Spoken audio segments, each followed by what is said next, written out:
I don't understand. Okay. All right. So sorry for the issues.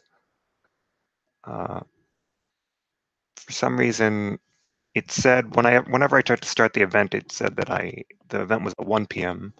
Um, so I was having trouble starting the broadcast. Hey, Jeff. Um, so let me start now. Everything seems to be working. Everyone can hear me. Um, and so let me get started. So, um, so before we did a three-part series on roughly on the three basic types of reinforcement learning algorithms, like Q learning, policy gradients, and actor-critic algorithms, which sort of combine ideas of Q learning and policy gradients. And I want to go back to Q learning specifically because there are some more advanced versions of Q learning, and because the Q learning was the first thing that we covered, we had to cover a lot of just sort of the introductory material as well, so we weren't able to go too far in depth on the subject matter. Um, okay, so let me start here. I'm going to start by, well, first of all, let me begin by saying, so this is, I guess this is, I'm helping with Data Cabinet. I've been preparing some interesting deep learning algorithms, specifically some reinforcement algorithms in Jupyter Notebooks, and you can download in the event email. There should have been a link for importing the project, and that would allow you to run actually all the old projects and the current project, which I've named Replay Buffer, because this is sort of built around replay buffers. And it's the idea is it's a very nice or convenient tool. So we're able to use so basically, if you try to get anything to run, there's usually a lot of dependencies involved, and it's actually a bit of a hassle. You have to install all the requirements. So it's not exactly plug and play. So we're trying to move it more into deep learning and machine learning more in that direction. So if there's some sort of interesting project, then you can just sort of load it up automatically and maybe train some algorithms, and you don't have to have a heavy-duty computer to do it. And so it's an interesting application, and it's something that you should just play around with whenever you have the free time. Just it can be pretty convenient. And so to start with the material subject matter, I just want to go over into a short overview of reinforcement learning, assuming I'm not going to go over all the details, but basically it's a type of, you could consider it a type of machine learning. And the difference is that we're able to, for a lot of machine learning problems, you have supervised labels, or there's also unsupervised deep learning. But for the case of reinforcement learning, you don't have that strong of a signal. Instead, you have your feedback comes from the system. The environment gives you back a reward function, and then based off of the reward function, you decide how to behave. So the idea is, if you're for example, if you're playing a video game and you get some score for shooting some enemy or hitting a block, then you get some positive reward. Or if you're playing somebody in maybe some sports and you want to win the game, you get a reward of 1 if you win and 0 if you lose. Or it could be maybe you have some sort of task, like as a person or as a robot, and you're trying to pour some water in a cup, and maybe your reward is how much water you are able to pour in the cup. And it's also a sequential model, so you get rewards for each time step. And so the basic terms for reinforcement learning is that you're in some sort of state space, and you perform some actions at a specific state. The agent, which is you or the reinforcement learning algorithm, it performs some sort of action, so as indicated here. And when you take that action, the environment tells you, it gives you a new reward, and it gives you it also updates your state to a new state. So you get some reward, you get a new state, and then the agent decides all over again. And there's a few other terms specifically for so how does the agent decide which action to take for each state? Well, we usually have a term called a function called a policy, and we say that given the policy is this sort of probabilistic function distribution of the different actions you can take. So maybe there's a 25% chance you take action 1, and a 50% chance you take action 2, and a 25% chance you take action 3. And based off of that, it'll select that action for you given that state. And then you'll feed that into the environment and get your reward and the next state. And actually, I can give a short little. So on one of the earlier projects, I presented some OpenAI environment tests, and this will demonstrate what exactly is happening. So I'm going to run these. Let me expand the. People mentioned that larger screen helped. So over here, so our environment, for the OpenAI implementation, you can create an environment with the gem make command, and then you reset your environment to some sort of initial state, and that will return some initial observation. An observation in this case is sort of an observed version of the state. You don't necessarily, the state is sort of more like this sort of godlike knowledge of everything that's important in the system. But oftentimes the agent doesn't see everything, so they only see observations instead. So that's a small distinction.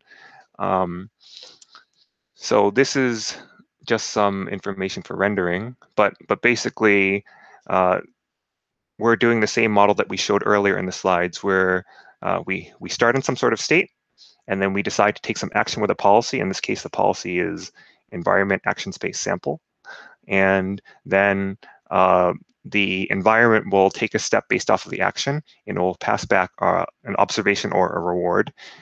An observation or a state and a reward. So just like before, that's sort of the OpenAI implementation of how this works. The agent is your policy, and you decide on and you take a step in the environment, you get your sample and your reward. And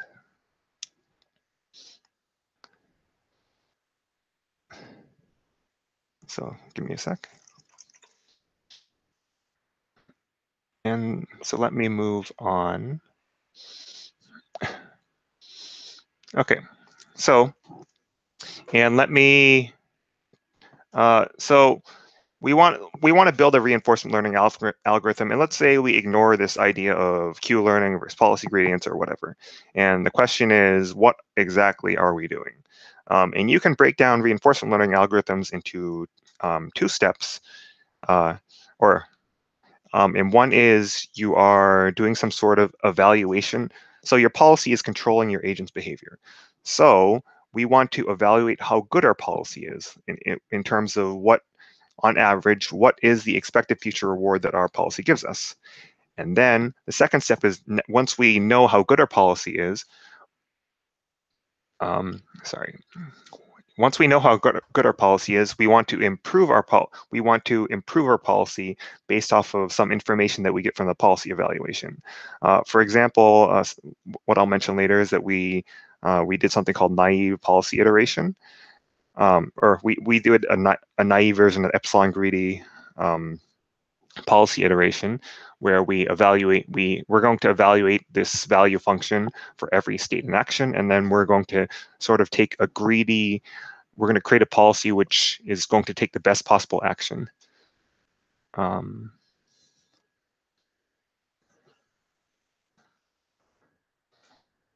Okay, and somebody mentioned that this YouTube link may not be the same as what I provided. So I'm going to have to do that for a second. So for so that's the basic idea of how all reinforcement learning algorithms work. And from a more practical standpoint, we add in this third step, which is generating samples. So we need to, as before, we're improving the policy, which is this blue box, and we're fitting the model estimating the return, which is the policy evaluation. And we're going to also, but we either have to run some sort of simulations, either by we have to run some simulations, or maybe in a real world case, we have to maybe test some driverless cars and have them move around and then evaluate and then determine some sort of performance. And that we're actually going to feed those samples into our policy evaluation. So we can actually store this information and then get it back later, so we don't have to do this all in real time. We can collect samples separately, and then we can do our policy evaluation at another stage, and then we can do our policy improvement at a third stage. And this sort of way of breaking it down is useful because it gives us some sort of more natural ideas on how you can parallelize these some of the computations, because you don't necessarily have to do all the work at the same time.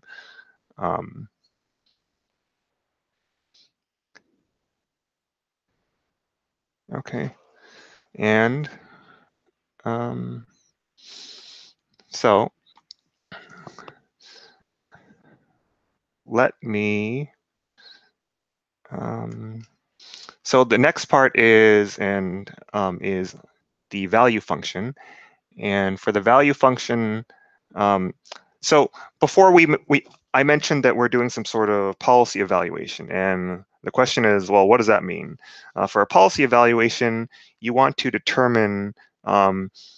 So we get rewards at every time step, and on average, we want to figure out in the long run, what is our expected future returns for each state or state action. So the V function is called the state value function, and the Q function is the action value function. So the state value function, it's a function of only the state, and then you're expecting you're determining your future returns just from that specific state.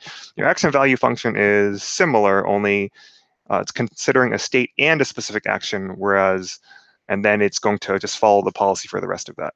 And then get your future returns, and you can do some sort of empirical simulations and average them out, and that can be your expected future rewards. So let's see. And if there are any questions right now, I can take them. I need to update because there are these issues with this daylight savings for YouTube. I think I have to update everyone on the link because it seems different than before.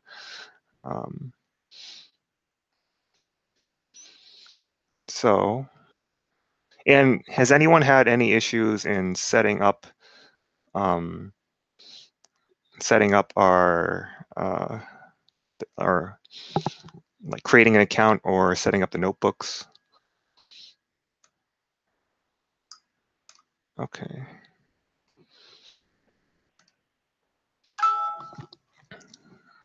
Okay, so I mentioned this value function and state and the value function and the Q function, and actually this gives us a very simple method for our policy improvement. So we know how to.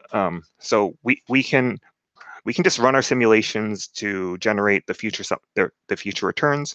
We can average them out, and that can give us our empirical estimate for our value function. The question is, well, now how do we improve this? Well, the easiest way, as I mentioned a bit earlier, is that you can just take the optimal action, and you can. I'm not good at multitasking. Okay.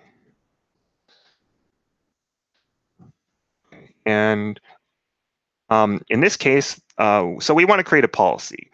from our value function, or our state action value function. And our state action value function is going to give us a whole bunch of different values, which are expected future returns. So what can we do? Well, the simplest way is that we just choose the best possible return, or we just choose the best action for each state. And we can define a policy that way, and that is the optimal action value function. And for naive policy iteration, we are just implementing this this directly. And let me open up the my replay buffer file.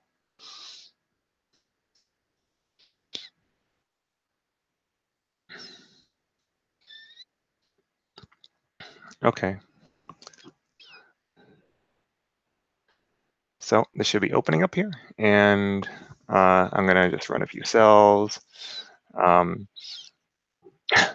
So as a short explanation, for here, I just registered. So OpenAI comes with a bunch of environments, different Atari games, robotic casts, physics simulations, and I created a variant of one, which is just by setting a slightly different parameter of the frozen lake environment, which is just a 4x4 grid. And what I did was for this naive policy iteration method to work, unfortunately, I have to select what each of I have to the dumb way of doing it is that I need to get to each state, and then I have to do empirical rollouts for them. And it's a bit harder for the stochastic case because it actually moves around randomly. So none of this function isn't too important, but it's just I set a pre-planned sequence of actions to get to a certain state. And let me just keep running this. Okay, so for the frozen lake environment, our queue function is there are 16 different states and there are 4 possible actions. So if we initialize it, so this initialization just sets all the queue values for 0, and it stores them in this table. And so for the state action, in order to determine the greedy policy, what you would do is for each row, you would figure out what the best entry is, and then you take the index, that index, and that would be your best action. I'm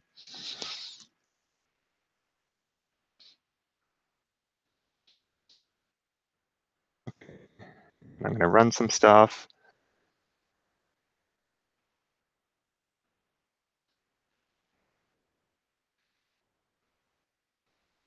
Okay, now it's training.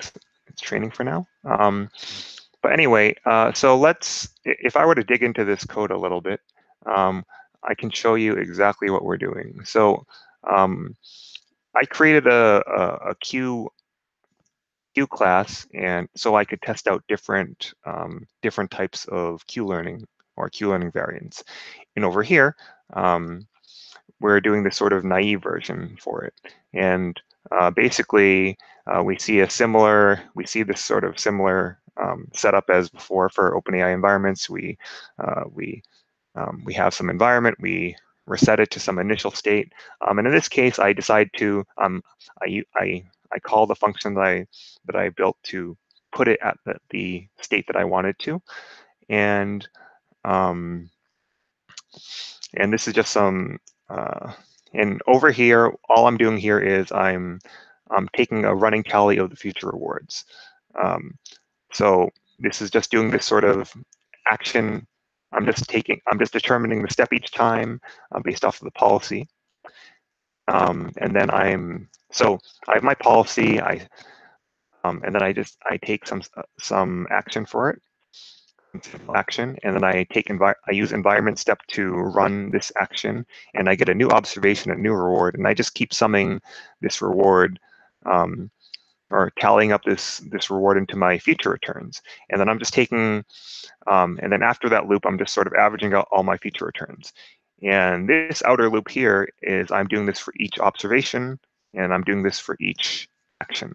So I'm slowly building up my Q table, my empirical estimate for my Q table. And once I have that, then so once I have my Q table, then I can just do a greedy update of it. And my greedy update is, I believe,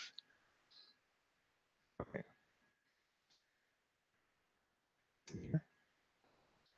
I think I put it in the policy class. Here, I have a greedy update, and I'm just passing my Q table to this function, and then I'm using this NP argmax. So for along the action axis. So um, this is going along each state, and then it's taking the highest, the index of the highest value in terms of each of the actions, and then from that, it's creating for each state, it's creating a sort of an array of the best actions, and I'm going to use, and then this becomes my new greedy policy. So you can see here that I'm setting my greedy action probabilities for my greedy actions to be 1 and everything else to be 0. Oh, is it properly plugged in?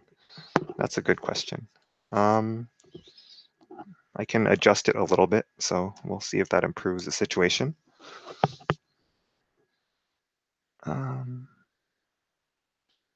Okay, all right, it sounds like it's better.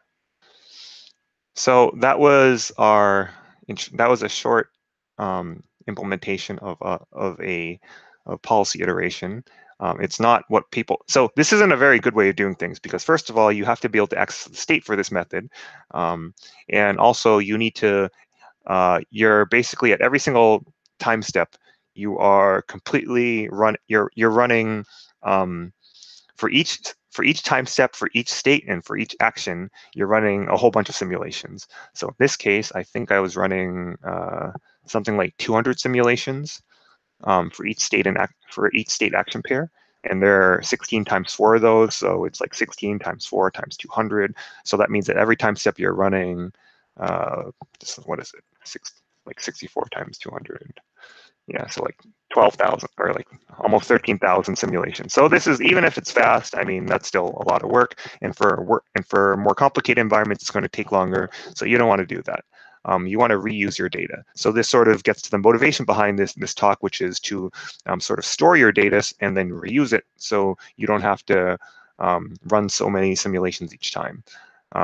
Because you can just reuse the ones that you've used in the past as long as you're careful about it. Okay, so let me move on. So that was, so this is basically what I mentioned before. So your policy is you're just going to take your best possible action and set that probability to 1, and it's going to be 0 otherwise. And that's the greedy version. And in order to induce some amount of so if you have a completely greedy algorithm, then the problem is that you might decide, so you can think of it as like you go to a restaurant, and then your reinforcement learning is I'm trying to figure out what dish I enjoy the most. And there is some maybe there's some randomness in terms of the dishes. Like sometimes each of the dishes might be a little bit better or worse than usual. So maybe one day you're unlucky and you order a dish and it's the best dish, but it's like a little worse than usual. Or so you like, but on another occasion you order let's say you order like pizza, and their pizza was better than their linguine. Um, but maybe on average you enjoy their pizza worse than the linguine, but because your only sampling is from that one time, you might mistakenly expect that their pizza is always better. And the problem with this, but maybe they had a really bad day in the kitchen for whatever reason. Maybe their oven didn't work. And due to that, um, if you take a completely greedy approach, you'll just always pick the pizza every single time, and you'll never try out the actual optimal dish, which might be some other dish. So that's actually not great. So in order to have a so if you really want this to converge properly, then what you need to do is you need to add some amount of exploration. And so we're going to, most of the time, we're going to take the best action. But for a small probability of the time, epsilon, with a scalar value of epsilon, we're going to decide to randomly explore and take a completely different, and just take a uniform random action. And this is called epsilon. This is the, so for epsilon greedy policy iteration, you figure out the greedy action, but then you actually run simulations with the epsilon greedy policy. So a slightly different one. So this was a pretty dumb way of doing it, because you had to, we're just like doing this for each, we're just setting it to each state and then running every state in action pair.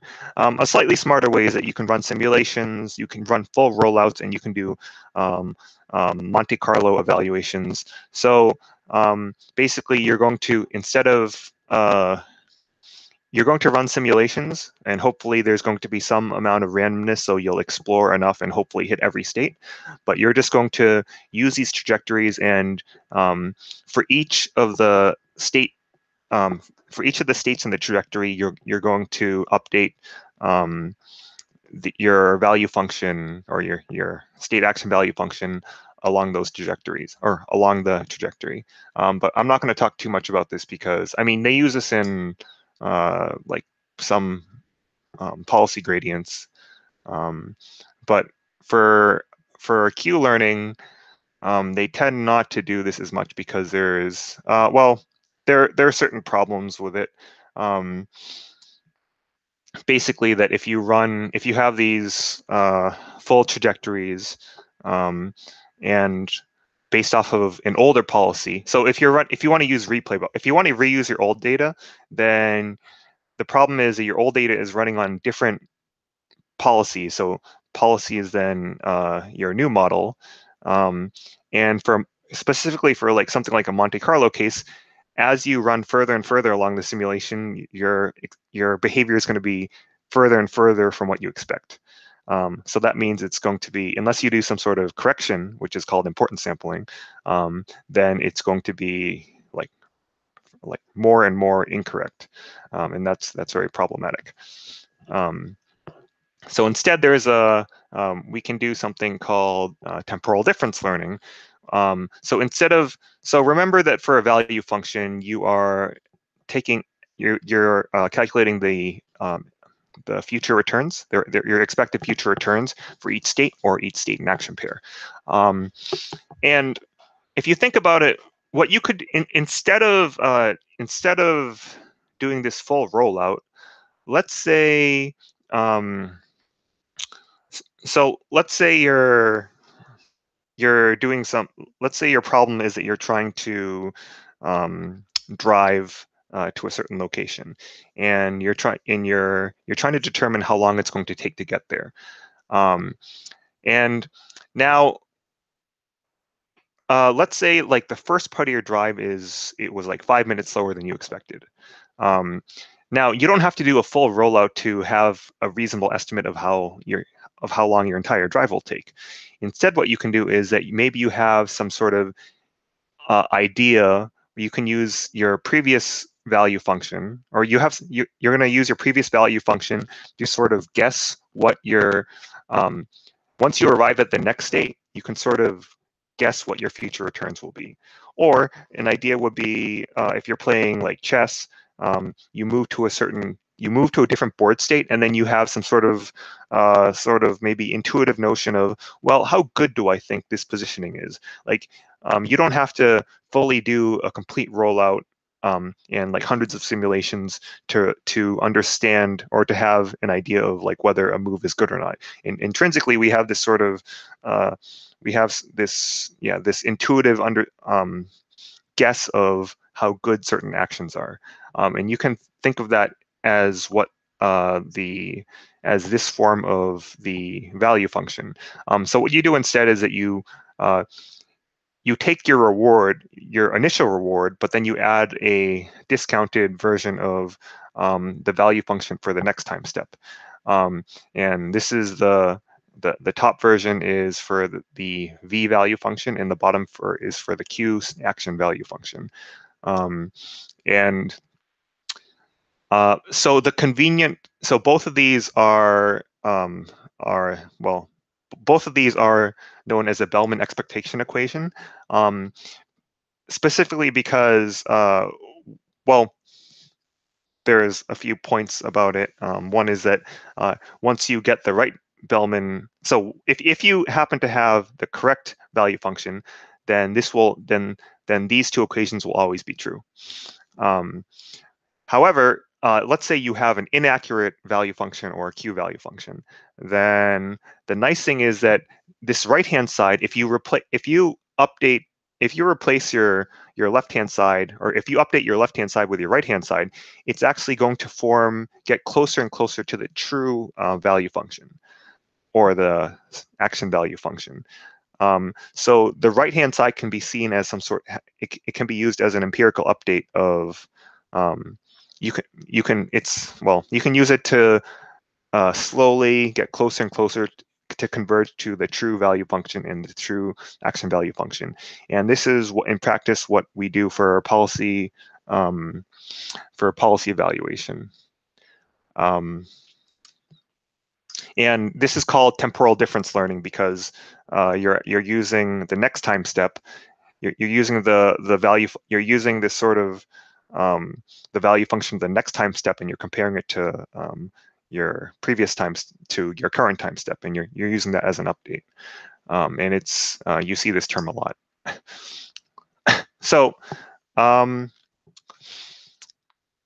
so I don't have it here, but okay. So there's another version of the Bellman equation, and so this is for a certain policy. For a certain policy, you can perform this update, and eventually you'll converge to the value function for that policy, or the q function for that policy. And there's another version of the Bellman equation, which is pretty much the exact same thing, but it's for the optimal policy, or the optimal value function, or the optimal policy. And once again, if you actually have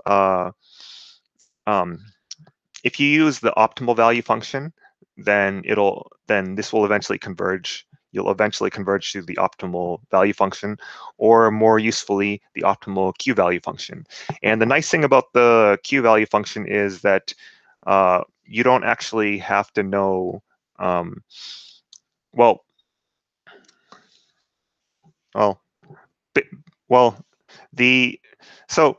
nice thing is that you can do this as an empirical estimate. So the rewards, that's an empirical estimate, and it only depends on your state in action.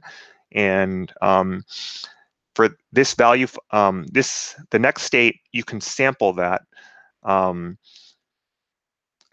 The next state you can sample, and then you can just for the optimal value function, remember we're just taking an argmax over the actions, so you don't actually need to know what this action is. You can just sort of calculate the next action. So this can be sampled. So in this case, this can be sampled. But for the value function case, you actually have to take an expectation over the samples, so it's a bit more problematic. So it's well. More importantly, it's that, and that the q value function, I mean, once you have the action value function, or the q function, then all you have to do to do an update is you just take the greedy or epsilon greedy action. Okay. Interesting. Okay. Looks like we had some import problem. Okay. That's a shame. We will try to sort that out. So, I mean, there's a lot of setup, but we're actually getting into the different types of Q-learning algorithms as we speak. The temporal difference learning, it's actually implemented as something called SARSA.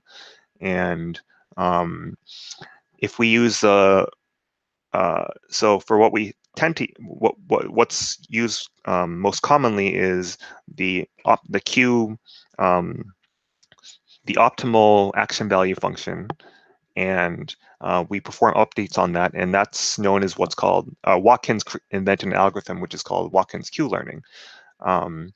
And So his basic version is that we collect the data set. Well, we can look at so we collect the data set for some policy, and then we calculate, so here on the right hand side, this is the Bellman equation. So we create a Bellman update for the Q targets for the Q function. And at the last part, we are finding a policy in the parameterized case, which is closest to the, we're finding the policy which best fits those Q targets. So we're converging to the best, given the data, we're converging to an estimate of the optimal policy, and we're fitting a function to that. And then we're going to collect more data from that because we want to make sure that we're exploring properly. And if we do this after a while, we'll converge to the correct Q, to the optimal Q function. And the last thing, and one other variant, so we mentioned for temporal difference learning that we're looking at just the reward for one time step, and then we're sort of estimating the value function for the time step after that. And for Monte Carlo, you can view that as sort of an infinite step. On the other hand, for Monte Carlo, you're not actually taking the value function at all. You're calculating, you're estimating the rewards for every single time step. And you can do something in between, which is called an n-step return or multi-step return, where instead of taking one return or infinitely many returns, you are going to take a certain number of returns, like maybe n returns. So you can just add all the rewards for each of the time steps. And then you can and for the state after that, then you can estimate the Q function. So you would basically do an empirical estimate, or you would do a rollout for the first n time steps, and then you'd sort of guess after that with your Q function. And that's also a valid form of sort of a variant of temporal difference learning.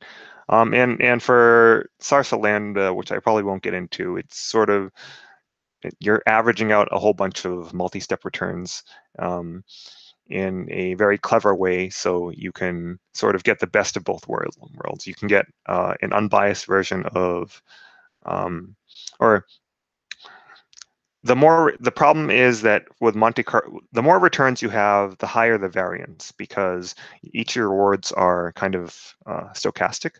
So that's going to lead to some issues. But the problem with temporal difference learning is that your value function, if it's incorrect, then you have a biased estimate.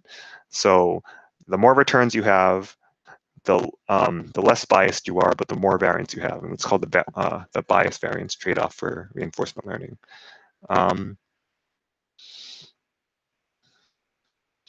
So I can actually, well, I'm just gonna, okay. I wanted to briefly show the implementation for each of these, although I can go over it in, I wanted to, well, actually, yeah, let me do that.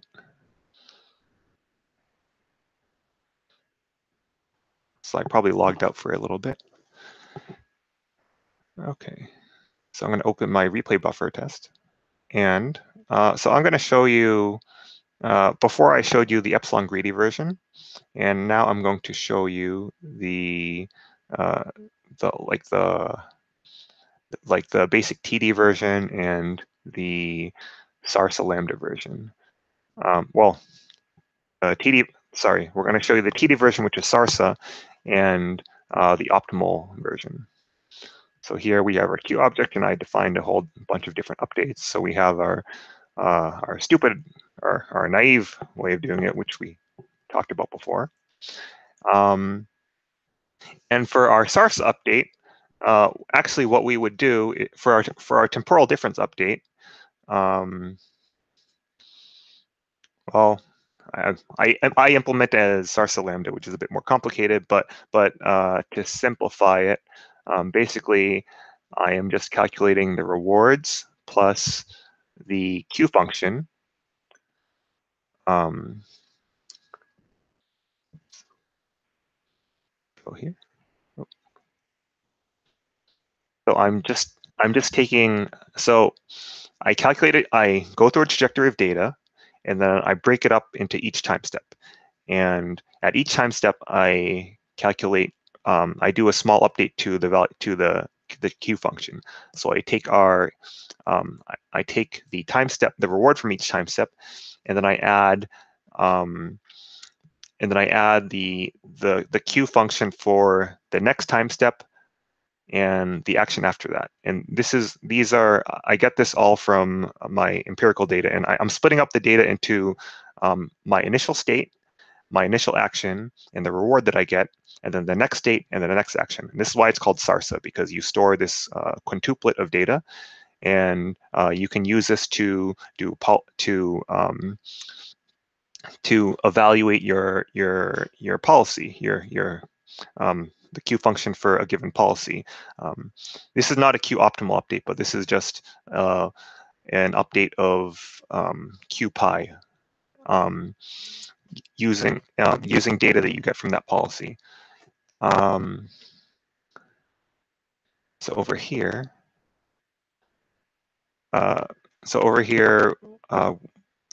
we get our update, and then we, well, okay, yeah, I'm not going to talk about eligibility traces, but basically we're taking, yeah.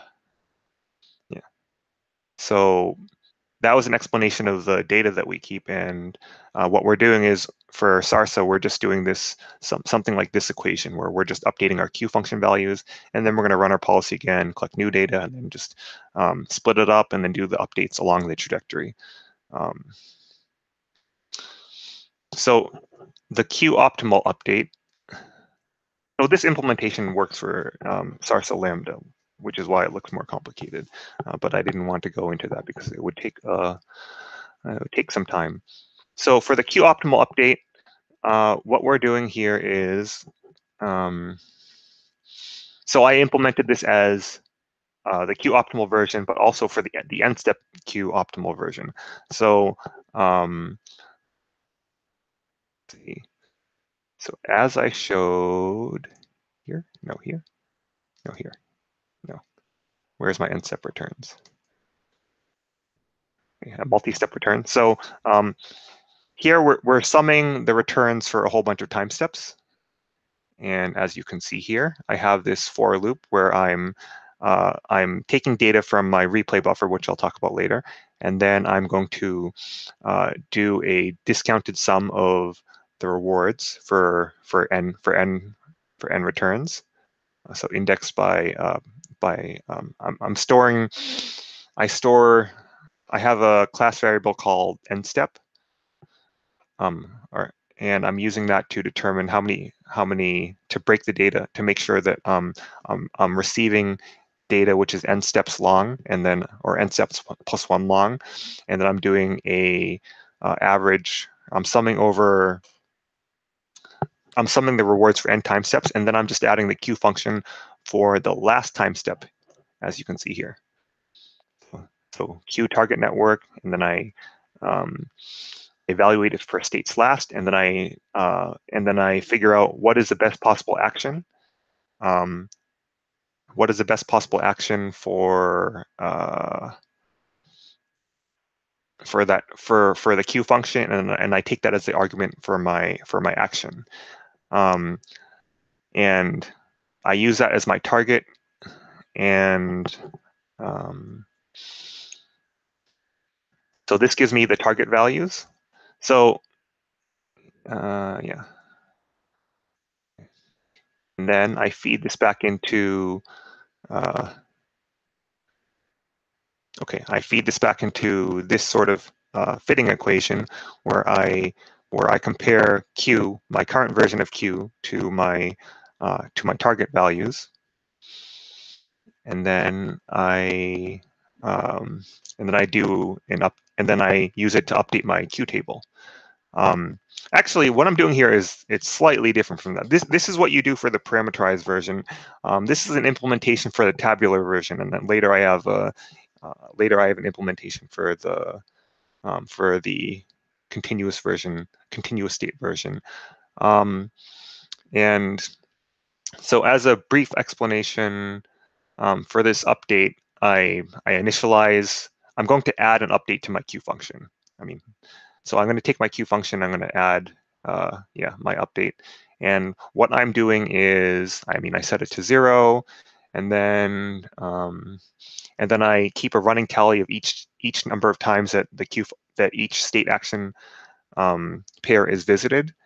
And then, so I have this count initialization, and then I have each time I visit it, I add 1 to it. And yeah, like I mentioned before, then, so what is this here? So I'm substituting. So here I'm substituting my empirical evaluation. I'm substituting the target, which over here is my target, which is the rewards plus gamma times Q max, and for the Q table, and then I'm averaging it out because let's say I visit for all my samples, I visit like the state 5 and then action 2. If I visit it a whole bunch of times, then I want to average out the targets for all of them. So eventually I come up with an update for all my Q values, and then I update my Q table using that. And I did it this way because, well, if you completely replace it with your empirical estimates, the problem is sometimes you don't visit certain state action pairs. And if you don't do that, then you don't want to reset it. You don't want to you don't want to assign 0 to it because you haven't visited it at all. So in that case, I just decided, if for all my samples, if I've never visited a certain state action pair, I'm just going to keep the Q function to what it was before. So that's basically what I'm doing here. Multi-step returns. Okay. So before we mentioned, so this was the Watkins version of Q learning, and it's what they used in, I think his name is MNIH. He wrote the famous paper for DQN, Deep Q networks, in I think 2013 for Atari games. And so he had this sort of basic version of this online version of it. And so there are a few problems with it, and I wanted to talk about this. And this is where we're getting into some sort of more advanced concepts of Q, some more advanced variants of Q learning. And one is that so first of all, like I mentioned before, we want to be able to reuse our samples instead of calculating them in real time. Especially if we form like a batch of samples, we don't want to have to we don't want to have to wait to run simulations for each batch and before we can do our evaluation. So ideally, we want to reuse this information. And the problem with it, so for Q learning, what we're doing is we're splitting up the data into states and actions and rewards and the next state. But the problem with this is that if you chop up a trajectory this way, then it is, and you add it to, let's say, some sort of stored information, which we'll call a replay buffer, then, well, if you chop up a trajectory, if you have a trajectory of states and actions and rewards, and then you execute one, and then you execute the next, and then you do an update on the next state, and then you do an update on the next state, and so on. The problem is that all of these are very correlated with each other, and that's not good. We we're sampling. We want to decorrelate them, and the way we do this is that we store all our trajectory. We will create our samples, our state, action, and reward pairs, and we'll split them. We'll split them up. But then we want to sort of randomly pick from our history of samples. So that's the main function. That's the main. So that's the main requirements for our replay buffer. And the second problem is that. So yeah. So as this slide, so I got this slide from the Berkeley reinforcement learning course, but like what I mentioned before, sequential states are very correlated, and that is problematic. So you want to be able to randomize that selection. And the other issue, which we see here, is that the target value is always changing. And let me explain that a little bit further. Okay, this is a brief explanation of what I mentioned before. Yeah, so you want to you break up the samples this way, and for n-step returns, you want to have it a little bit longer. But let me skip ahead a little bit to the target networks. I'm going to go back to the replay buffers. Okay. Okay, so the other issue is that our target is moving, and what does that mean? So if we do this once, so if we look at this sort of classic algorithm for Q learning or DQN, the problem is that for proper policy evaluation, you're supposed to we're trying to find the optimal Q function. But we're not doing that for the Watkins version of Q-learning. What we're doing is we're just doing one gradient step or one fitting step. We're just doing one sort of gradient step or one update step to the Q function at a time.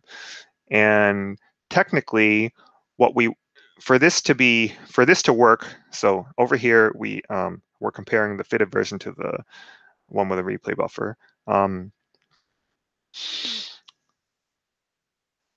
For the fitted version, ideally we want to find if our Q function is parameterized by theta, we are going to want to find the theta which is closest to the targets. And the problem is that if we do this for one step and then we update the targets, then we're not actually converging to the same phi, to the same phi value. We might take a large step which is somewhat closer to the ideal phi value, so we're using gradient steps, so like steepest descent. But if we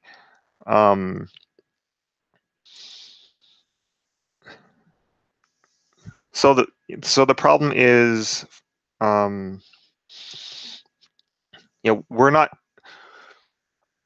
we're changing our at this step above, you can see that we're calculating our targets, and it's based off of the reward function, but it's also based off of this Q function parameterized by phi.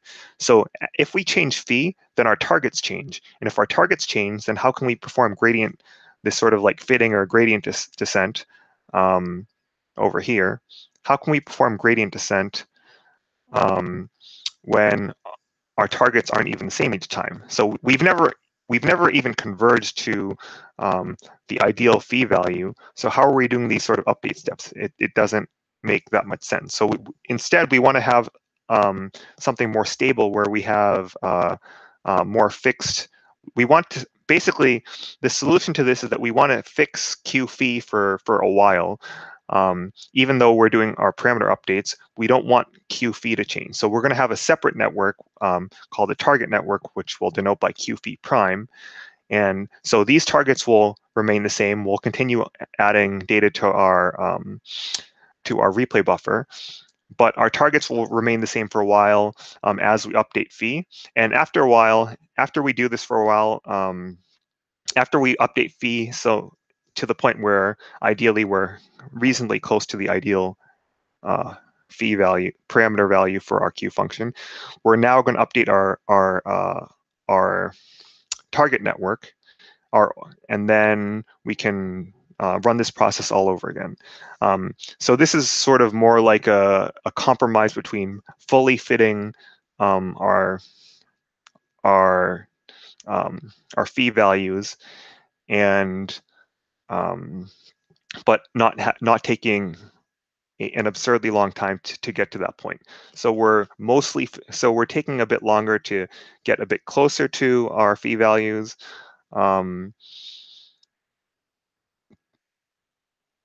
So we're more accurate, but hopefully we're not going to take nearly as much time. So equation for the theta update.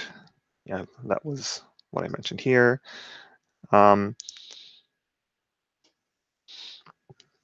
Right, okay. It's basically what I said. For one gradient step, the problem with this is for one gradient step is that technically we're supposed to run this to convergence. Yeah, so we want to run it for a shorter amount of time. So this is the implementation of the solution. So we have our target network parameters, which is phi prime, and these are not going to change as we update phi. Only after a couple of iterations, then we will update our target network. But in the meantime, our phi is going to it's going to be using the same Q function, the same Q phi prime function for the targets. So these terms will never change no matter what phi is. So our phi is going to get closer and closer to our target values. And then every now and then, after like k times n steps, we're going to update our target network parameters, and then we're going to loop this and then run this all over again. And after a while, then eventually we'll converge to the correct value. So this is a much more stable way of doing Q learning.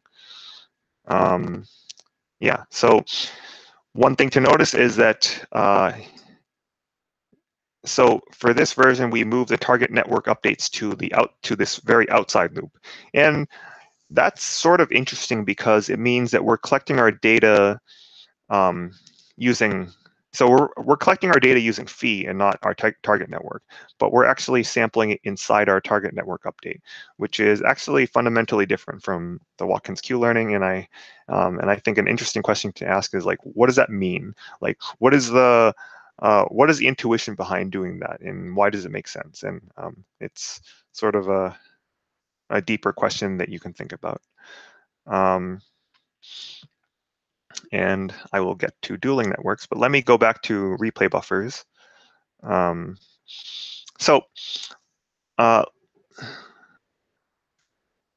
Okay.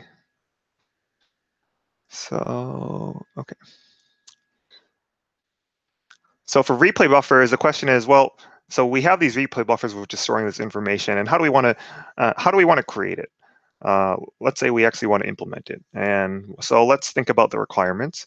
First of all, we want to be able to input trajectories, and we want to break them up into samples. And the samples are not going to be in the entire trajectories. For normal Q learning, it's just going to be state, action, rewards, and states, and the next state after that, and broken up for each time step. And for n-step samples, we are going to do this, but we're going to do this for we're going to have state, action, and reward triplets for like n-1 steps, and then at the last, we'll just figure out the last state. And also, for the CNN case, what they do for CNNs is that they define the state, or their way of determining the state is they take your visual observation, but they do it for a couple of frames. Like I think for Atari games, usually it's 4 frames. And the idea is if you only get a snapshot of what's happening in an environment, then maybe you don't get maybe you don't get an idea of velocity or movement.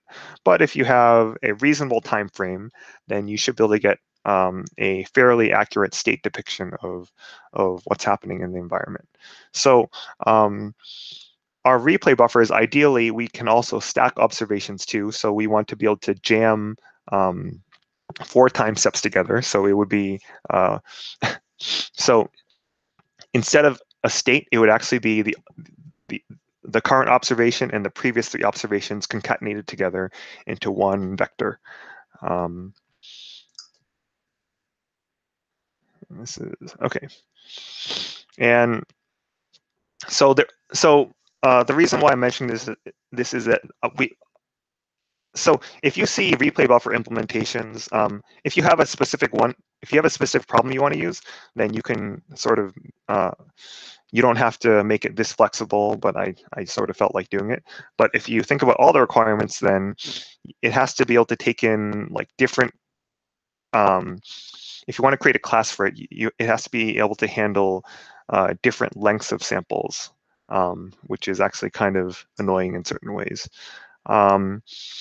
And so some of our choices for storing information in the replay buffer. So you could just store it as a list and then append information. So yeah, let's see here, replay buffers. Okay. So here you can see that we have this replay buffer as a list, and we're just going to, for adding information, we're just going to use the Python append command, and we're gonna append our trajectory information and also our policy.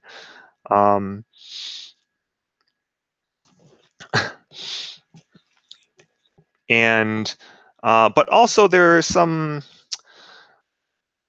useful things that we can do as well. If we just stored it as a complete triplet, then sometimes it's well, we want some flexibility. Like for the n-step returns, it would be nice if we could add up all the rewards together. But if we store it as a list, then we can't unpack the information. We sort of have to go entry by entry, which is kind of inconvenient. So at least when we output information from the replay buffer, it would be nice if we could store it as some sort of array, and that way we can use array manipulation or in TensorFlow. Well, we can use array manipulation to sort of perform these calculations simultaneously. Like if you want to add if you want to add the first 5 returns together, I mean, you don't have to do this entry by for each sample, for one sample at a time. You can just take your array you can just have a big array of all your samples, and then so your columns would be just each of the sample indexes, and then your rows would be the samples, and your columns might be state, action, reward, and so on. And if you use NumPy, if you cleverly sort of manipulate your NumPy array, you can just sort of quickly calculate this your n-step return simultaneously. So you can do some sort of parallelized computations. Another consideration is that for replay buffers, we don't want it to be infinitely long because newer data is going to be better. So we do want to use old data because it's a bit more efficient, but at the same time, we want to, as we update our policy more and more, our Q function, our policy more and more, it's going to be further and further away from like the old data, which generated so our old data is visiting different states and taking different actions than our newer data. So we want to be we want to tend more towards our newer data.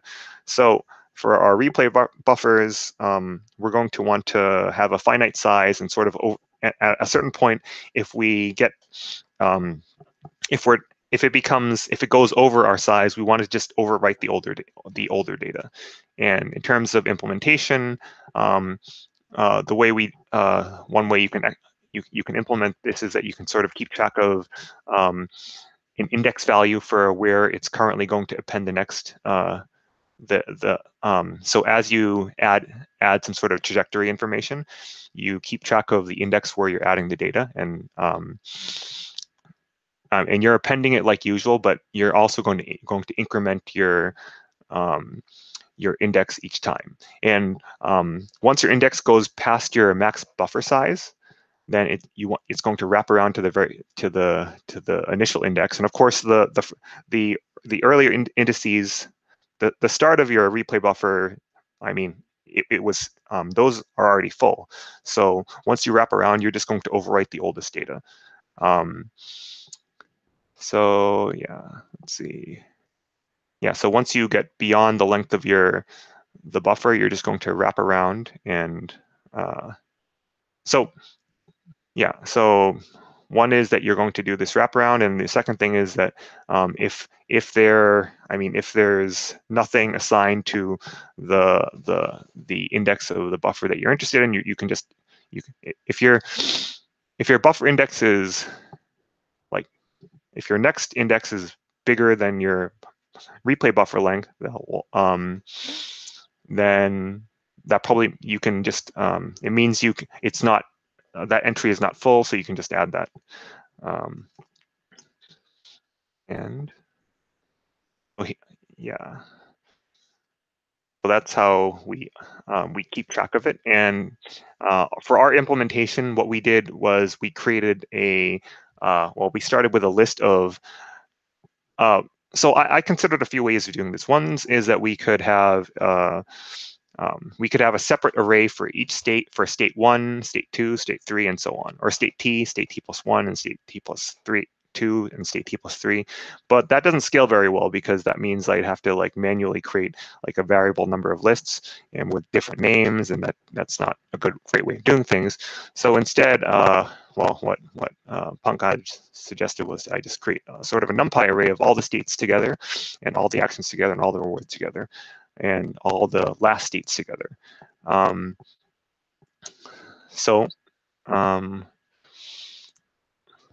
Sorry, let me see. Let me just talk about, okay.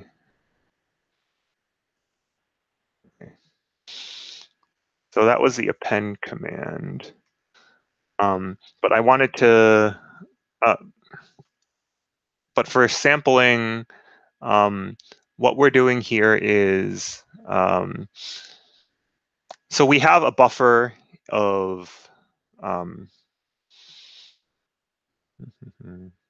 yeah, so we have a buffer and we want to get batch size samples over it. So the way we do this is that we're just going to randomly pick or randomly generate integers from 0 to the buffer size -1, and we're going to do that batch size number of times, and we can create just batch size random integers, and then we can use that to let's see, where are we? Yeah, so here we're just going to create batch size number of integers between 0 and the length of the buffer size -1. And so now we have all these indices, which are going to be our sampling indices. And we're just going to pull trajectories that correspond to each of those indices from our replay buffer. And we're going to combine them together into some sort of nice NumPy version of states, actions, rewards, and finally the last state. So what we're doing here is that because our trajectory information is, it's always going to be the same sequence: states, action, reward, states, action, reward. So so we're just going to store, so every 3 steps we're going to we're going to assume it's a state, and we're going to add it to our we're going to add it to our 2-dimensional list, and then same with actions and same rewards. And then we're going to reshape that we're going to turn that into a NumPy array, and we're going to return that as our sample data. And this sample data is going to be nice, and we can do some sort of nice parallel computations. Yeah.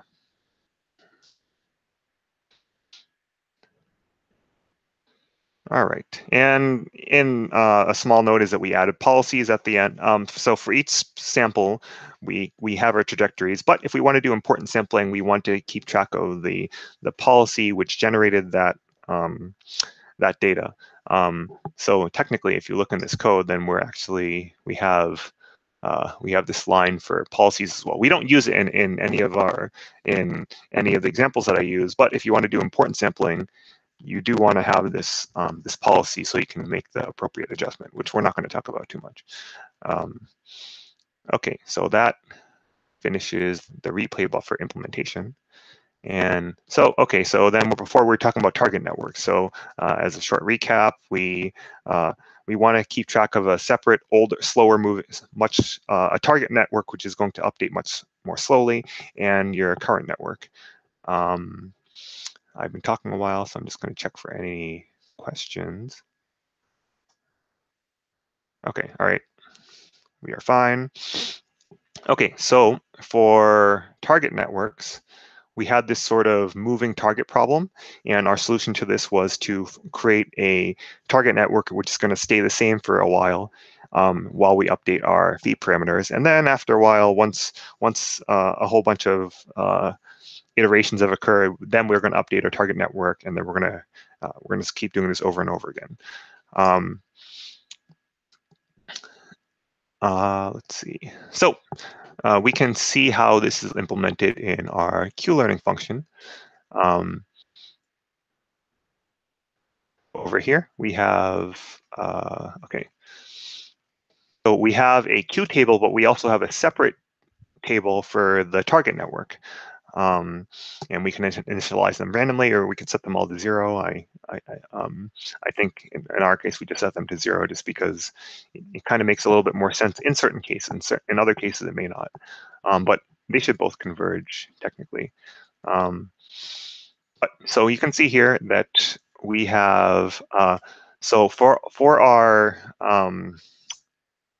update here, so for this equation, it's actually reward plus gamma times max times the max action for Q of the target network, and not our current network.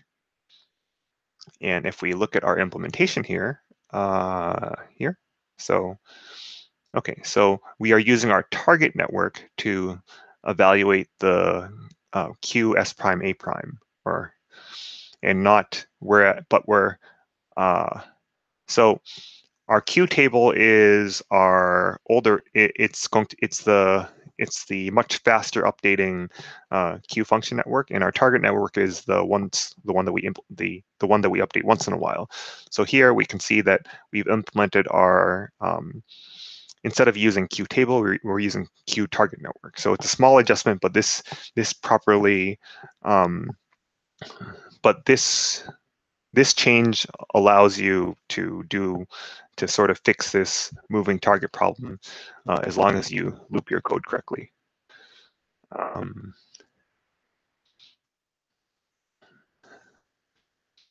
So here, and then I created a function for just generating data. You just basically you pass in your policy, your replay buffer. And it's going to the policy is you're going to get your action probabilities from your policy, and then you generate samples, and then you just add this information to your replay buffer. This code just breaks up the trajectories into a single time step or n step returns, and then we add them to the replay buffer, and then it just returns a replay buffer. So after we do all this, we actually have this is just sort of testing out our. So when we created our policy, I decided to have it randomly generate normalized action probabilities. We can, it's working great. All the rows sum to 1. We have a replay buffer. We can generate some data a couple of times, and we can see what it looks like. Okay, yes, we're adding in these like sort of state action rewards, state samples, and then this much longer information is the it's the policy or the action probabilities for each of the samples. So yay, it's working great. Okay, and then we can we're sort of testing our Q class. Okay, that's working too, and so on and so on. And finally,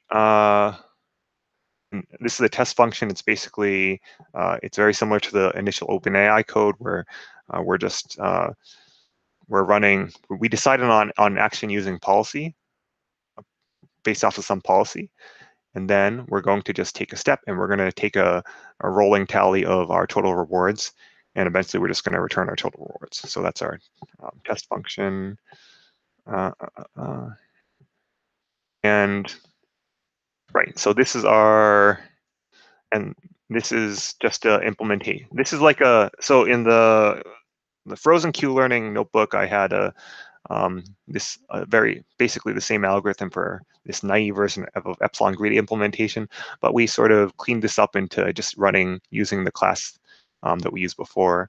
We don't use a replay buffer for this, but yeah, basically, so our epsilon is slowly decreasing as we go through the number of episodes. This is due to a theorem called, what is it called? It's GLIE, which is a generalization in the limit of infinite exploration. But basically, you have to scale your, so we're doing this epsilon greedy algorithm, and we need to slowly decrease our epsilon values more and more. So so it'll converge properly, but also it'll explore enough. And the idea is if you scale it to the order of 1 over n, where n is the number of episodes, or 1 over n, where n is the episode number, then it's going to converge the way you want it to.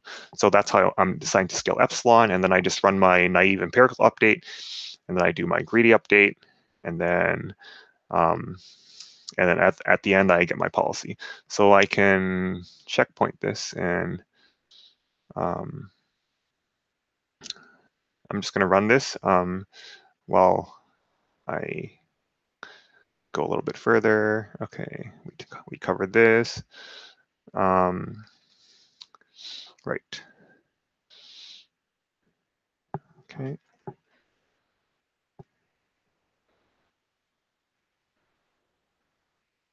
Okay, so now it's running here, and I imported a time function just so I can see how long it takes. And as you can see, because this is running like 13,000 simulations for each time step, it actually takes a while. We had a nice little image of this in the event, and also our page. You can see it's running very, very slowly, very, very slowly. I think it's running like 10 or 20 iterations. And even this faster, I think I sped it up, but it's still, I mean, it just, if you run this many simulations, it's just going to take a while. And this is a very simple environment. If it were much longer, it'd be much, much more painful. And you can sort of see the advantages of the replay buffer, because you don't have to run as many samples for each time, because you don't have to do every, like you don't have to, we don't want to do this rollout for 64 states, like full 200 rollouts for 64 states. We can just do a higher number. We could just do like, I don't know, I forget how many rollouts, like for a batch size, we can do like a couple hundred or 1,000 instead, or 2,000. It's still going to be a lot faster than doing it for every state and action value. And yeah, so, okay, it did this for a while, took 90 seconds, and we can see that even though it did this for a while, there's some sort of parameter tuning for this involved. And one of the problems, if you actually, I won't get into it too much, but if you, it actually has this sort of weird oscillating behavior where there'll be the Q function. So because in the frozen lake case, because left, if you're at a corner and you move off the screen, left is the same as staying in place, up is the same as staying in place. So basically, sometimes in those cases, it'll like think that, well, that's because this is about the same as moving up, or left is about the same as moving up, then we're going to just treat it as having the same Q value as not moving at all, or as entering the state in the first place. So it might actually decide that if you don't have like if you don't do enough samples, then the accuracy won't be good enough, and it will think that like moving up is the optimal value, even though it's actually not doing anything. And so you could see here, it decided that left was the optimal value. And this is not going to reoccur, but like eventually it'll fix itself, but then you'll get some sort of oscillating behavior where sometimes it moves. It'll like have some sort of ideal trajectory, but then because of how the argmax works, it'll decide that like left is better, because like basically the left value, because it might be like 0.0001 better than like than moving down. So it'll decide that left, just because it's based off of just simulations. So if it got a little bit unlucky, it might decide left is better, and then it just sort of gets stuck repeating this really stupid behavior. Whereas our Q-learning algorithm, it's actually much smarter about it.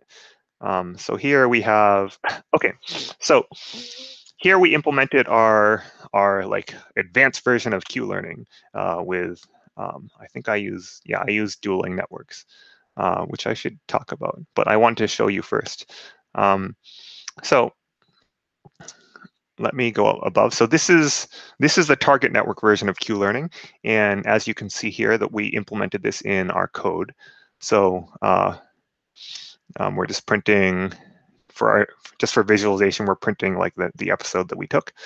So we have our target network loop over here, and then we have our generating data loop in range of n, for n in range of n, and then we have our theta, our parameter update loop at the very inside. So target network loop, n loop, k loop. Okay. Do I want to keep going? Yes, I do. So we're generating data. We had our generate data function, which we prepared before. It's going to do that for a number of samples times, and I set number of samples to, well, it's a parameter of the function. And so what we do is that we're going to sample data from our replay buffer. We're going to we're going to get batch size number of examples from our replay buffer, randomly chosen, and then we're going to calculate our Q targets. And for our class, our Q optimal update, it calculated like R plus gamma times Q optimal for each of the sample data. So this is going to generate an array of targets from that sample data. And now we're going to update. Now we're going to call this Q update function, which is going to update. It's going to update our Q value based off of these targets. And finally, we have this. You can see here for this generate data loop. So we want to put this epsilon greedy exploration. We want to keep it. We want to change our epsilon greedy exploration like in our data generation loop. So like as we not in this sort of update loop. So as we generate more and more data, we want to do this. We want to have it explore less and less until it converges properly. And finally, we have our function for our epsilon greedy update. It's going to update our Q table, and it's going to take in this epsilon parameter in order to determine what the proper epsilon greedy policy should be. And so, short explanation, we implemented this. It looks nice and clean because we defined everything earlier. And now we can compare this to, we're going to run this Q learning policy for 20 episodes, and the number of samples is going to be 16 times 4 times 16, which I think is 4,096, I think, probably.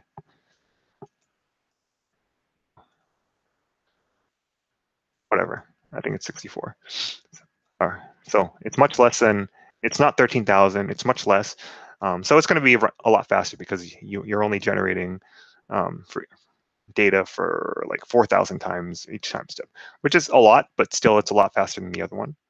And we can see that, okay, the relative speeds. So the other one took 90 seconds, and this one in comparison is just sort of like racing through this, even though we're taking an absurd number of samples. Oh, and there it goes. Okay, all right, and it's done. And in total, it took 11 seconds compared to 90 seconds. Much faster. How well did it do? Okay, we'll check down here. So we can look, oh, okay, things are happening. I'm trying to scroll down to the, okay.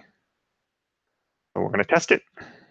Okay, let's see, it moved down. So H are the holes. You wanna avoid the holes and you wanna get to this goal at the end. So I can zoom in a little bit. Sure, all right. So you can see it went down, and then it went down, and then it went right, and then it went down. Hopefully I can move down a little bit. And then, so it got down to here, then it moved right, and it moved right. So it got to the goal. So no unstable behavior, worked perfectly, much faster. So this was the Q learning with dueling networks and, sorry, with a target network, and it had, it was, and we made it nice and efficient. So we use replay buffers, and so highly successful. Much better version of our naive version. And I did want to mention one thing. So, okay. Okay, what am I doing here? Okay, so double Q learning. Okay, so there is this one issue with this, using this Q optimal value function, and it is, or this, yeah, the optimal action value function. And it's that, well, what if your Q function isn't very accurate? Or what if it's like you get, let's say you get really lucky for a certain state action pair, and it's just like much higher than everything else. So you can view that as some amount of random noise, and that's not good. Because the random noise, it's going to overestimate like the value of the Q function in that direction, and so there's a way of fixing this. So if you look at our Q learning algorithm, you can see that the Q function is called our, when we evaluate our targets. So we're using our target networks like before, but our Q function is called here. But it's also called when we figure out the argmax value, the best possible action. Well, so there's a way of getting around this sort of overestimation problem. And the theory behind this is that you can think of the Qs having some amount of random noise to each of them. So we want to like sort of have different Q functions instead. So they'll have decorrelated noise. So they'll be random, but random in different ways. So they're not going to. So in this version, if they're random, they're like, if a state action is randomly high, it's also going to be randomly high for the argmax, of course. But we want it to be like, we want this to be randomly high, but if this is randomly high, it's very unlikely that this argmax inversion is going to be randomly high instead. So what we're going to do instead is we're going to split it up into two separate networks. So we're going to have, so here we find that we're using this target network here, but when we calculate this argmax for the best possible action, we use a different network altogether. So we're going to evaluate the Q function, but based off of an action which another network thinks is the best action. And this will decorrelate the noise. And how do we implement this in practice? Well, we actually have two networks already. So remember, we were using theta for the targets, or sorry, our target network of phi prime. But we also have our cart network phi. So in practice for double Q learning, we just add in, we just use our cart network for this Q function inside this parentheses, and we use our target network on the outside. So we have two separate Q networks, which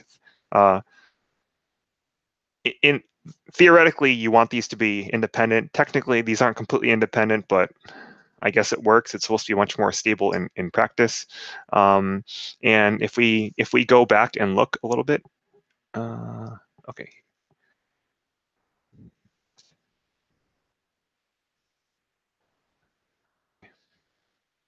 Buffer, okay. So for Q object, we found that so if we check here, we're actually using different networks. We're using our target network, and we're using target network 2 here. Target network 2, though, we are actually defining that as Q table. So if it were false, we're just setting target network 2 to our just target network. So it's the exact same thing.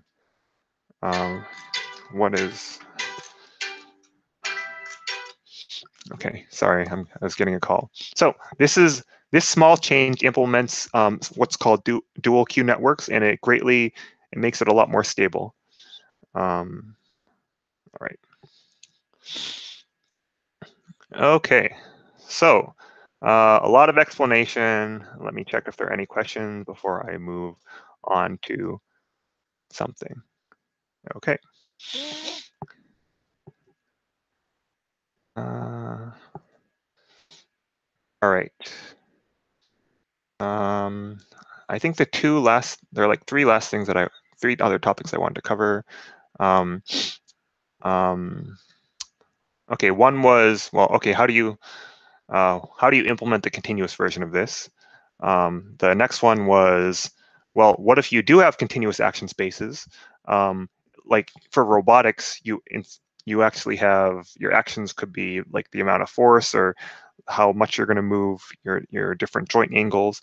So it's actually going to be continuous. So you no longer can do this sort of table lookup across or this Q function lookup. And I can just briefly talk about that. So if you actually do, so what, one of the nice little pictures was doing it for having robots learn to open doors. I think it was by Lillicrap, and well, it was Lillicrap, but for a different paper.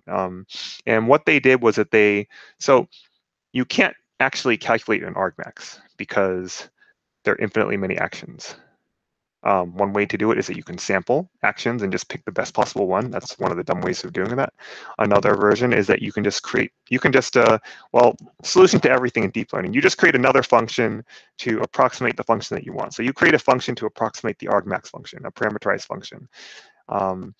And yeah, so you create this mu phi of s, and then you just sort of use the chain rule.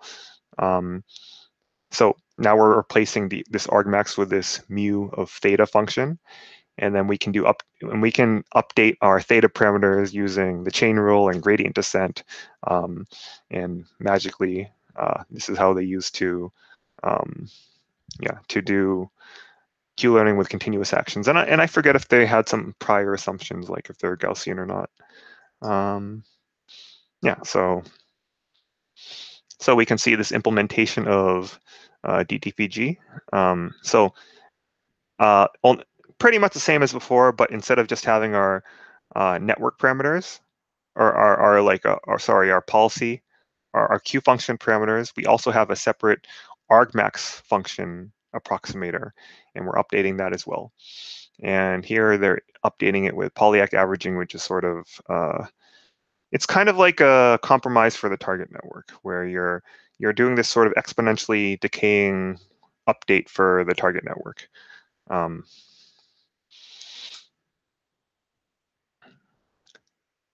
Okay. Okay, so let's see. The third, so I was going to cover TensorFlow,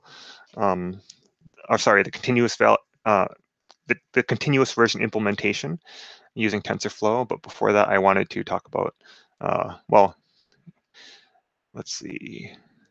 So let's say, how do you add a convolutional network to your Q-learning algorithm? And the answer is that we're just going to, well, you just attach a CNN to it, and then you stack frames together, like I mentioned before. You can concatenate 4 frames, and then you just and then you stack 4 frames together. This becomes your input, and then you feed it to a CNN.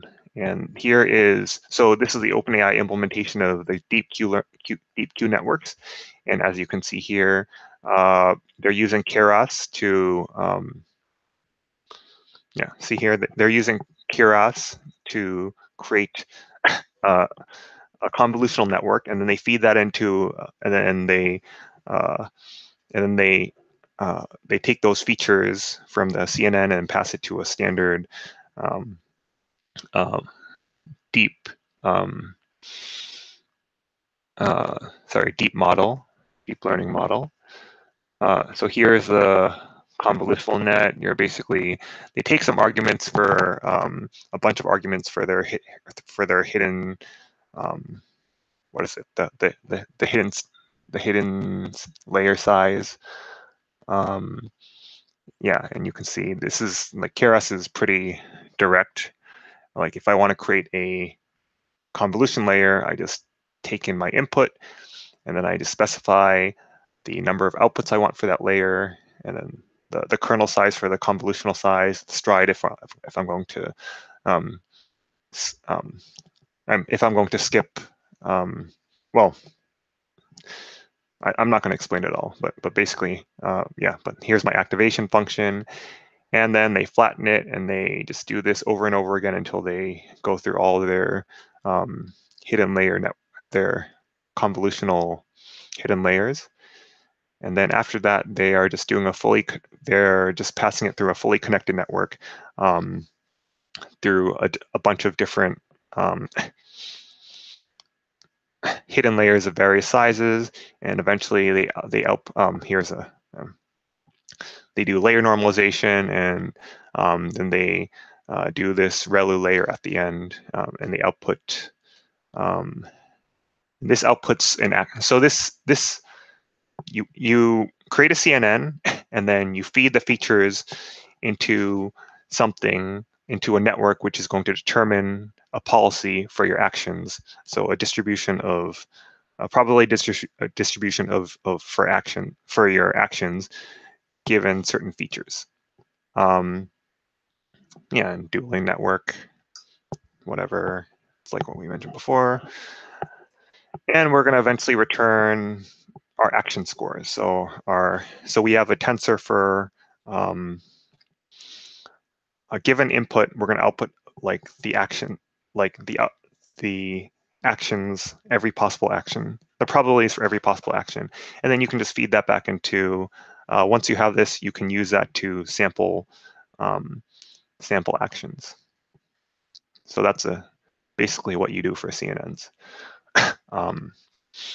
And I think there's going to be we're going to have a talk later about convolutional networks if you want to learn more about that. Although of course I just don't want to cover it because it would take. I mean, it's worthy of its own time. So the last part is, well, how do we implement this? So we made it sound really easy to just, okay, for the continuous version case, you just create a parameterized policy, and then use TensorFlow, and then everything falls into place. And in practice, it was actually a bit of a headache to do all this.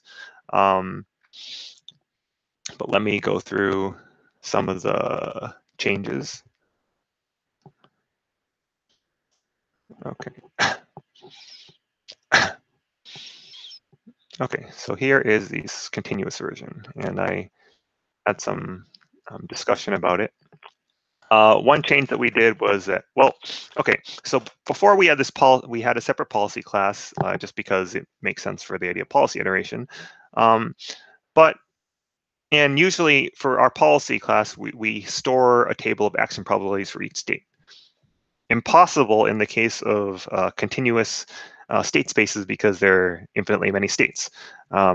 So in order to evaluate instead, given a certain state, instead of like trying to memorize infinitely many actions for infinitely many states, we're just going to pass our entire Q function instead.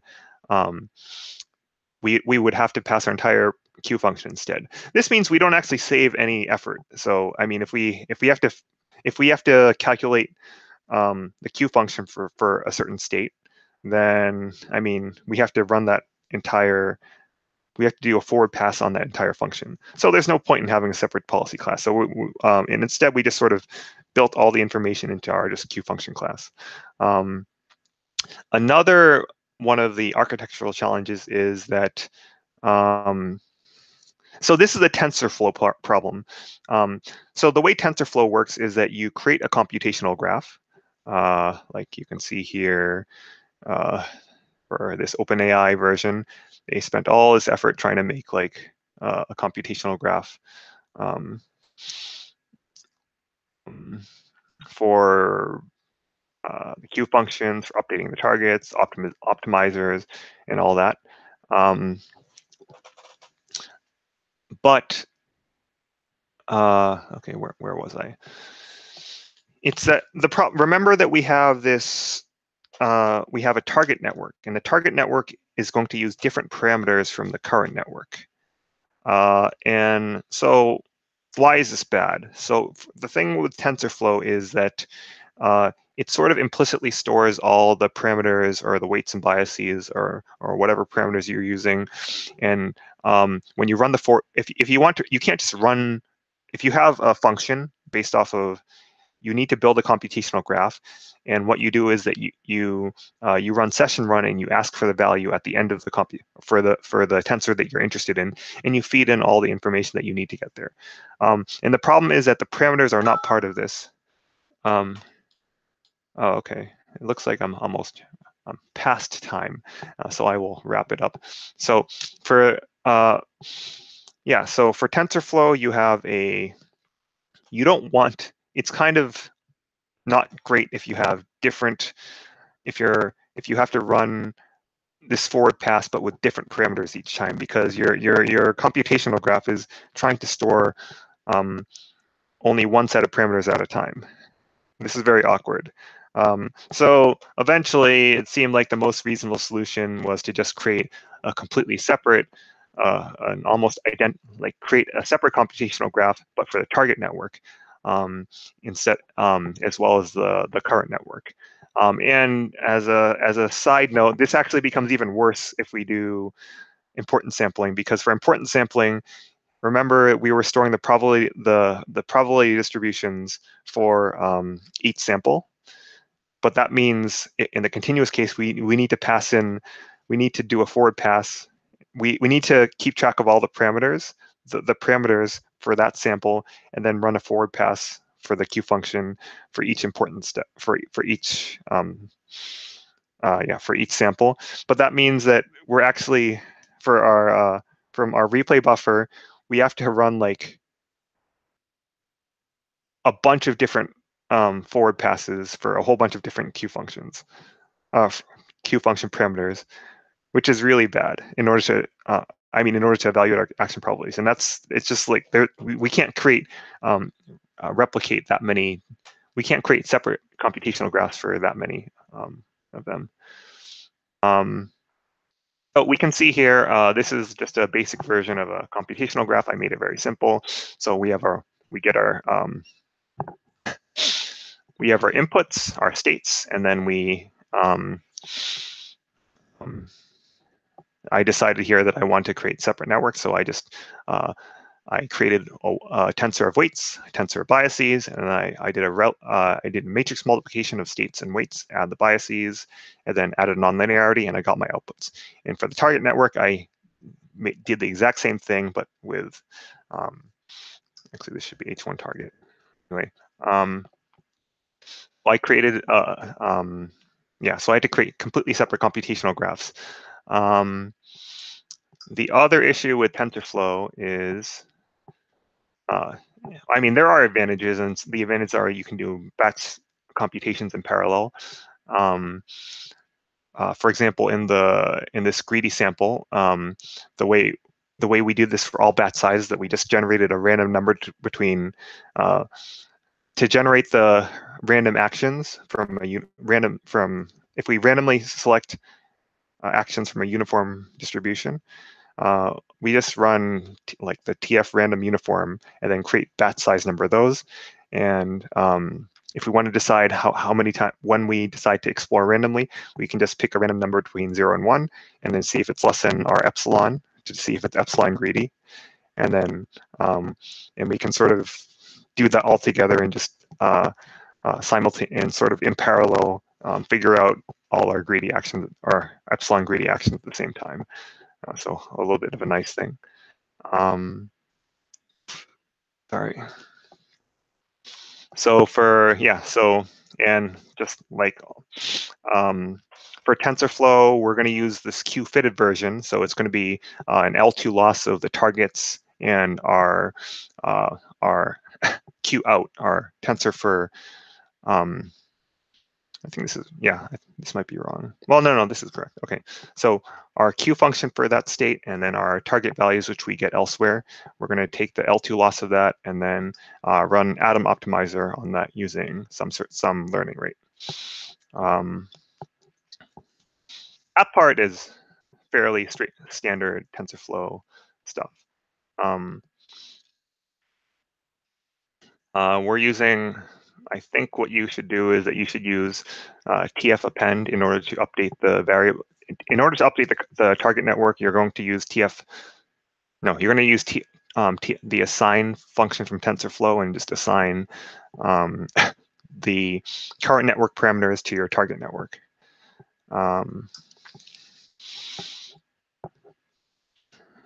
Best actions, we replaced numpy argmax with TF argmax. This is what we did before. And I just wanted to show one last trick. So we can't index 10. The nice thing about NumPy is that you can, if you want to figure out the entry for a certain array or tensor, you can just tell where to look. You can just tell NumPy where to look. So pick a certain state, pick a certain action, and get that value. That's not how it works in TensorFlow. It has a tensor of values. In this case, remember that our Q function actually returns every possible action for a given state. And so, but if we want to pick a certain state, then we can't just tell it to, okay, if we figure out that the best action is the fifth action or the third action, then we can't just ask for the third entry. So what we have to do instead is that we have to do this sort of workaround where we create a one-hot representation of, so over here, we create this one-hot representation of the best action. And then we're going to multiply that one-hot vector by the Q values. So our Q values is just a vector of the number of states with the entry for each appropriate action. And of course, this is going to multiply all. So for all the non-optimal, for all the actions we don't care about, it's going to multiply those Q values by 0. And for all the action that we do care about, it's going to multiply times 1. And if you add it all together along the action axis, it's going to just give you the Q value for that action. So this is the little workaround that you have to do in order to index, to get a specific index for a TensorFlow. But yeah, so if you combine this all together, then these are sort of the tricks you need to create to change our Q table version into a continuous version of into a continuous version of the Q function. And I am beyond out of time, so I'm just going to wrap it up here. I heard there's some issues, and we can so hopefully we can help you with that. And I'm going to sign off now, and I'll be in the chat for a while to answer any questions. And thank you all for coming. And hopefully we won't have these sort of issues with daylight savings except once a year. And have a good rest of the day. Thank you.